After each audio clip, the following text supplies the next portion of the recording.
And just like that, here we are. Welcome, everybody, to our Tuesday version today of our live stream down on the floor right here at the CBOE, at the CBOE, I should say. They don't like when we call it CBOE anymore. I am back live on the S&P 500 options pit. Tuesday's version of Market Minds. How is everybody doing? Boy, after the excitement that we've had the last couple of weeks in the markets, we're taking a breather. Yesterday's volume was anemic at best. Today, not much different. In fact, let me bring up a chart real quickly here to show you what's going on in the Qs. I know we're in the S&P pit right here. Look at this volume, guys. This volume right now, 16 million shares on the Qs. Average daily volume, 37 million. Yesterday's volume at the end of the day was about 30% of normal. So, there's a lot of waiting in the market right now, which is not a bad thing. That's actually a really good thing, to just not see the market move violently one way or the other. To get a rest like this, a little bit of a pause, that's actually a very, very healthy thing for the market. So let me give you a quick market update for today right now. S&P's up 9 points right now. We did see them down almost 20 points earlier, but again, very, very small amount of volume today. In fact, 744,000 contracts only today in the S&Ps. Normally, we get about 1.5 million on an average daily volume. Not much going on behind me, if there is, although I do see a big put spread that just traded. The October 57.25, 56.75 put spread just traded 9,000 times here in the S&P. I'm going to try and get a price on that. I just saw that flash across. I do want to answer a question from yesterday. So yesterday we talked about VIX, how to calculate the VIX, what it means, what is a VIX of 16 means. And someone had asked about what is the volatility measurement in the NASDAQ. Okay, so there used to be something that the NASDAQ put out, and actually there were futures trading on it over at the CME called VolQ. That no longer exists, but what there is here at the CBOE, and there are no options that trade on it. I actually don't know why. I should probably find out. But if you go to the CBOE website here, there is a vol measurement for the NASDAQ. It's the VXN. Okay, it is the VXN. There are no options that trade on it. Certainly something we could watch.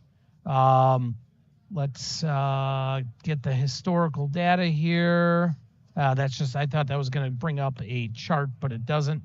That actually just brings up data, which I don't want. So if we, just kind of look at that, that is the answer to yesterday. If you guys ever have any questions, and I don't get to it that particular day, either email us or just put it in the chat here, and we will absolutely get to it. I will address it. What else going on today? Couple of big market movers, not a ton really out of the norm. Visa is one of them. And in one of our rooms here, we do have a Visa put spread, okay, which obviously helped out this big move here that the DOJ, the Department of Justice, is looking into them, antitrust, who knows what it is. But Visa, this is a huge move, down about 4.5% today. So something that I want to explain to everybody before I get into what I want to talk about today with, is there a Fed put out there? This is the put spread that we own in Visa. Goes out to October, so a little less than a month, just a normal $5 wide put spread. 275, 270 put spread. Okay, great. It's doing okay today. Nice move to the downside. Rather than adjust this or take some profits, if we're still looking at potential downside in Visa, and I'm going to enlarge this chart here, I'm looking for a drop here back to basically the 50 and the 200-day moving average here. If this move to the downside continues, we still want to be in this position. However, with the volatility increased, option volatility premium today increased, elevated a little bit, I'm looking to do something to take advantage of that. Still remain in our position, but to take advantage of that. So what I'm looking to do, if you can look up here right now, is still hold on to our 275, 270 put spread. But against that, what we're trying to do is sell this 267.5, 265 put spread. So get back a little premium of what we paid for initially, still have a nice downside position. Now, if we're able to do this, okay, we would have what's known as a put condor. Okay, not an iron condor. An iron, anytime you see a position that has the word iron in it, it means there's a combination on both sides, so calls and puts. Because these are all puts, this is a put condor. So basically we have a $5 wide long put spread that we own. And then if we are able to sell that 267.5, 265 put spread, we would have a short $2.50 wide put spread. Still gives us downside, takes off a lot of premium, a lot, if we can get this credit that we're looking for here, that would be a really good thing. So this is one of the ways that we adjust our positions here at Prosper when we have something on. Just because we have a position doesn't mean we're locked into it. That's what options are all about. And we take advantage of market moves. We take advantage of when volatility moves. So this is a really good way to get some premium back if we can get filled here against the position that we have. All right. Let me throw out here to everybody today, again, swag contest today, and we have the wheel working. You guys are going to see the Market Minds wheel. So if you want to be entered into today's opportunity for some swag, just put up here in the chat me. That's all you have to put up is me, and we will grab it and we will spin that wheel as we close out the show later on today. Okay, here's what I really want to talk about, guys. How many of you know, let me draw this or write this on the screen right now. How many of you know what a Fed put is? How many of you have heard that about a Fed put, which actually started back with Alan Greenspan? Okay, but how many of you have heard about that, understand what it is? Because with the recent rate drop that we saw last week, 50 basis points, okay, a lot of people are now thinking that the Fed put is now back in play. Okay, this is good. Guillermo, Luis, you don't know, that's great. Francisco, not you. Tom, perfect. This is a great topic to talk about. Okay, let me just get a little more. Oh, here's that put spread I was talking about. The 50, 25, 49, 75 put spread. Okay, so that's 700 points out of the money in S&Ps. That was sold 15,000 times for about a 60-cent credit. I'm watching it back up on the tape here. Okay, so Fed put is not a real trade, if you will. Okay, it's not like you can go out into the market and say, hey, where do I buy my Fed put? Okay, so Francisco, no, it is not a real trade. However, it is really, really important to understand. Okay, so if you have a put, whoa, what is going on? Hello. I got to look up on the tape and see what was going on. That's about the loudest it's been down here in a couple days. I will see when we look up on the board here what actually traded. Oh, that put spread traded 8,300 more times for 50 cents. Oh, hello. Look at that, everybody.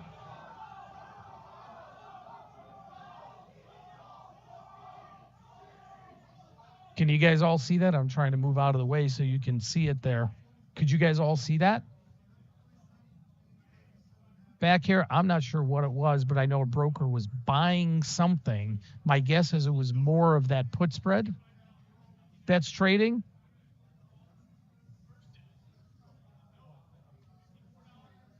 Trying to listen in. Wow, activity's picking up a little bit without the market really moving here. Okay, great. If that happens again, guys, I'll try and zoom in so you can actually see. And again, anybody ever wants to come down to the floor here, just let me know. I'm happy to bring you down here and you can see it live in action on the floor here. Okay, so the Fed put is not a real thing where you can go here at the CBOE or go online on your platform and buy a put.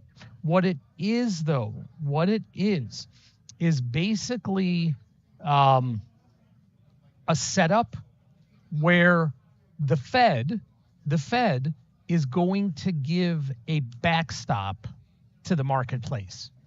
Okay.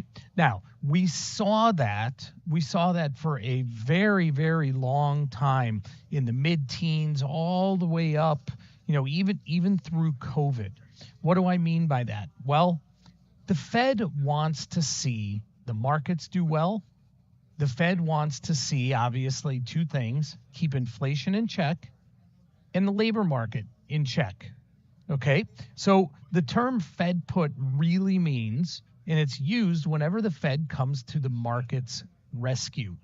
I'm not saying that the rate cut last week was the Fed coming to the market rescue yet, maybe yet.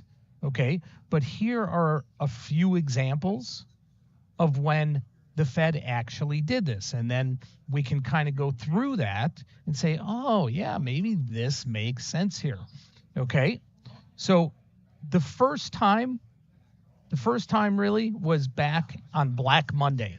I was just a senior in college when that happened. So I didn't even know what a put was, let alone a Fed put. But Black Monday, okay, saw a big market crash. Dow was down over 20% in one day. At the time, Alan Greenspan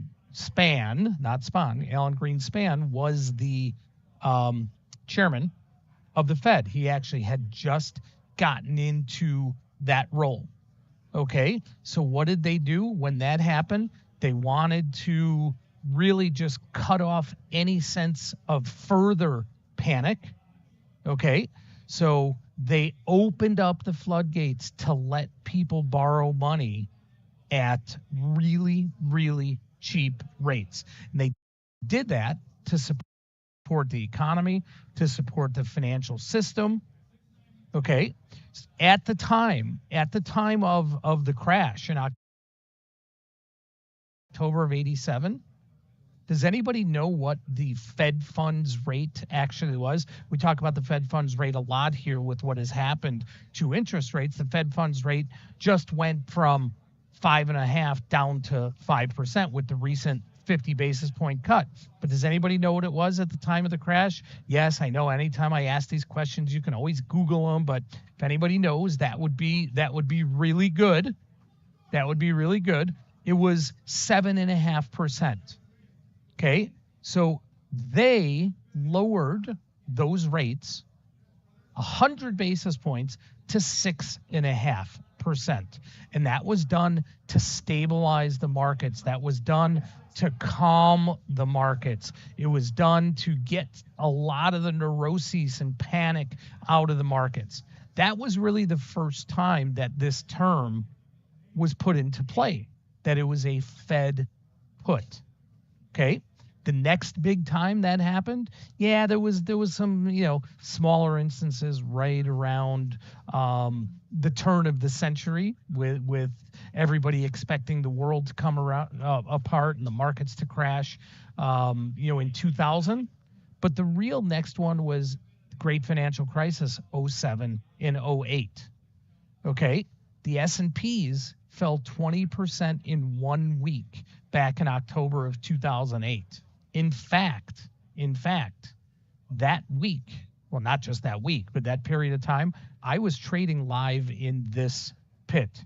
You talk about action, activity, noise, volume, chaos. Traders literally on edge. That was it, guys. That was it. So anyway, when the crisis hit in 08 there, okay, in 1 year, they started at the end of 08, but in 1 year, okay, they lowered rates from 4.5% basically to 0 to 0.25%. Again, why? Calm the markets. Let people get money cheaply so that they could feel more at ease and go out there and spend. Okay, now, wow, something happened here? Holy cow, it went from being really loud to incredibly quiet right now. Holy cow. Okay, then next time, think about it. Next time, COVID, right? COVID. March of 2020, we saw the Dow fall 12% in 1 day. That was like the beginning of the massive drop. Okay, now at the time, okay, in March of 2020, rates were only 1.5%. Like they were literally next to nothing at the time. But even then, to quell some panic, they lowered rates to 0. They lowered rates to 0. Okay, so those are just some examples of when easing happens, which we're definitely in an easing cycle right now. Whether the next cut is 25 or 50 basis points, whatever it is, we are in an easing cycle. Now, does that mean that, all right, if we get a sell-off, which we're going to get, guys, okay, the market just does not go up in a straight line all the time. We're going to get a sell-off. But does that mean that's going to be limited? Just like, think about it. If you have your favorite stock and you're willing, in fact, let me just put something up here. Let's say, Microsoft's been a little weak lately. Okay, although it's had a great run, but it's been a little weak over the last few days or so. So let's say you look at Microsoft. It's trading $429 and change right now. And you say, you know what, if this thing gets down here to this blue line that I'm highlighting here, the 200-day moving average, 413, okay? Let's say, man, it's not going below that, right? That's what you think. It's not going below that? Then what would you potentially do?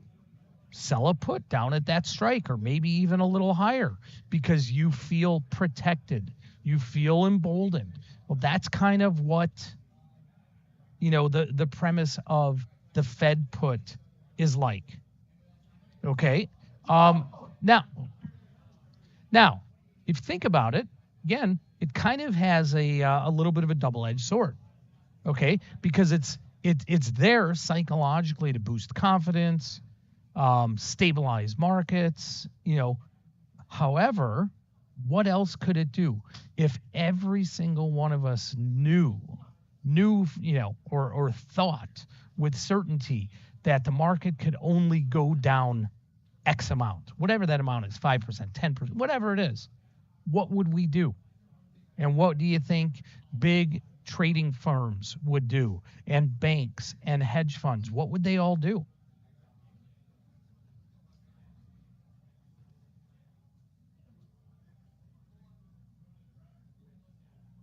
What would you do? If you knew you could be stopped out on something? Yeah, you would start taking excess risk, right? Exactly. You would start adding on to risk if you thought that risk was really perfectly defined. So it really has a double-edged sword to it, because that excess risk that comes into the marketplace potentially, that could overwhelm the markets. Okay, so we've got to think about that. But if you look up more about the Fed put, if you Google it, whatever you do, you're going to see a lot of leading economists and pundits out there, and a lot of, people you see on TV are saying, okay, the Fed put is back in play. I'm not so sure it is, especially with the election coming up, and we are going to see a lot of volatility heading into the election. Okay. And as we just posted up in the chat there, if there's any kind of stocks anybody wants to go over, please let us know. Okay, now, I know I'm not really supposed to mention much about the CME while I'm here because I'm at the CBOE, but I do always put up, actually, you know what? Hang on, before I do that, let me put up this picture. Hang on. This is something I found here. Can everybody see that? Can everybody see that? This is a chart that basically represents those times that I was just talking about. What happened to the markets? And you can see in the dip in the markets, what happened to rates? What happened? What did the Fed do? They came in and eased markets. They came in and eased markets. If anybody wants a copy of this chart just to look at it, shoot us an email at that Prosper Swag email address, prosperswag@prospertrading.com. Just send it there, and I'll send you a copy of this so you can look at it more. But this chart really reinforces, really emphasizes how the Fed has acted and reacted to market calamities over time. Okay, now, I said I wasn't really, supposed to talk about other CME products. And we talked about at the very beginning that there is a measurement for NASDAQ volatility. Something, if you're into other markets besides just equities and what we trade, if you are into other markets, futures markets, whether it's currencies, metals, energies, energy, ags, whatever it is, this is a phenomenal website which tracks, and this is fully tradable, and it's called CVOL, C-V-O-L. Okay, CVOL. And this is at the CME, and it tracks dispersion volatility in all of those futures products I just talked about. It's currencies, ags, energy, metals, whatever it might be. And you can trade this, and what it does, it tracks implied volatility just like we do with the VIX, but it also tracks and is a great barometer for showing where is the volatility. Is it at the money?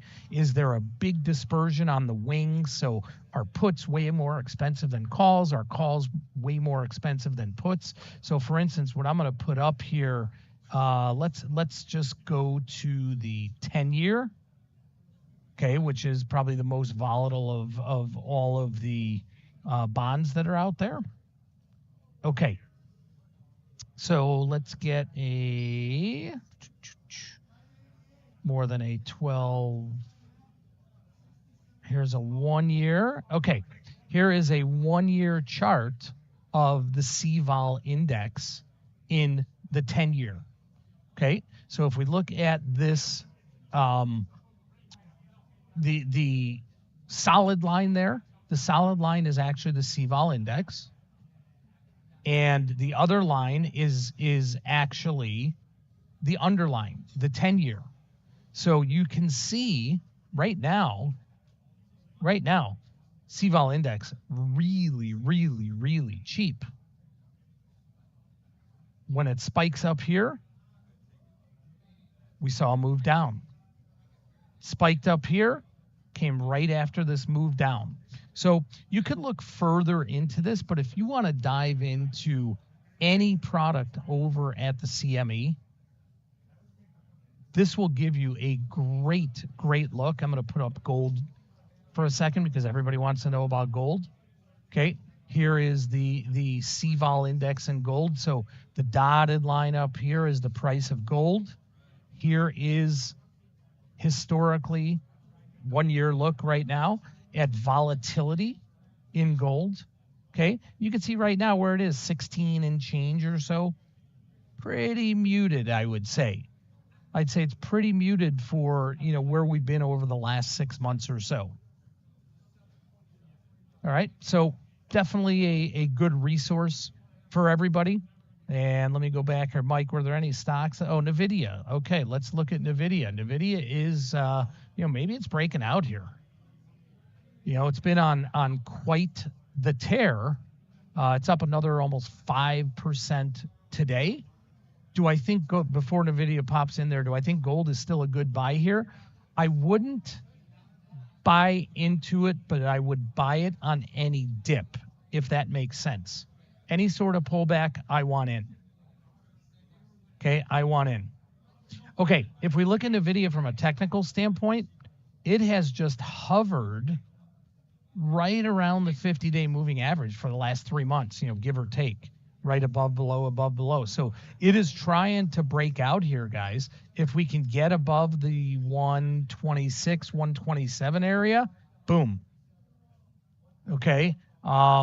Hard not to be bullish in NVIDIA, but from a technical standpoint, I got to see that, because you can see here there is a lot of resistance right there in NVIDIA. Okay, but just like we were talking about Apple the other day, so goes the market, so goes NVIDIA, so goes the market, so goes Apple, kind of interchangeable. Okay, any other stuff? VRT, boy, we had a great position on in VRT. We put this thing on when it was 76, 77 bucks, got out around 85. It has continued to fly. Come on, chart, populate. I know the internet's a little bit slow when I'm on the floor here. Mike, can we get that wheel almost ready to go? Awesome. All right, so here is VRT. I'll blow it up here. I mean, it definitely has some room to go, but you can see this move that it made, and this is where we had gotten in, was right off of the 200-day moving average. Definitely has some room to go on the upside. Okay, last one we're going to look at before we get to the wheel here is FXI, which is ETF for the dollar versus the yuan. I think the China. Okay, so you see this, not the yuan, it's just FXI is just China shares. Obviously, huge pop here, right? Huge pop. Is it going to sustain? I don't think so. I'm not bullish China. I know what they just did. Their central bank had some big intervention today, easing, tried to take after the Fed, get the market stimulated because they have just been in the biggest of rut forever. I'm not a believer. That's me personally. All right, let me bring this up here. All right, market minds here. Okay, let's see if, nope, that's not it. Okay, we got to do it on, tomorrow we will do it, guys. Tomorrow we will do it with the actual logo. Okay, this is what it's going to look like. So this is a rough version. Okay, but we had all the colors, everything ready to go here. So we're going to have to do that for tomorrow. Now, can't believe there aren't more people that said they wanted to be in the contest here. But ready, guys? Let's spin that wheel. The winner today is Kent. Kent. There we go. Are you still here, Kent? You still with us today? Beautiful. Kent, send us an email at prosperswag@prospertrading.com. Send us an email with your mailing address and with your size, and we will get some very cool Prosper swag out to you. All right, guys. That is going to wrap us up for the day today. It's 30 minutes already. I'm going to head back upstairs. Things have calmed down a little bit. S&P is still up 9 points. And that's where we are, guys. Really appreciate everybody tuning in here. And we will see you guys tomorrow. Have a great one, everybody.